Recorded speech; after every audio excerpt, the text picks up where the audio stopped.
नमस्कार दोस्तों। आज एक बहुत प्यारा कजरी गीत प्रस्तुत कर रहे हूँ। गीत पूरा सुनिएगा और कमेंट करके बताइएगा कि गीत कैसा लगा।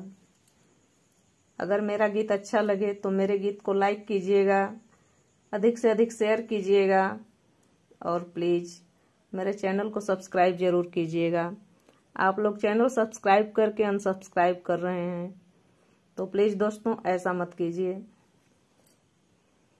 गीत सुनिए, आनंद लीजिए और कमेंट जरूर कीजिएगा। तो आइए सुनते हैं। हरे रामा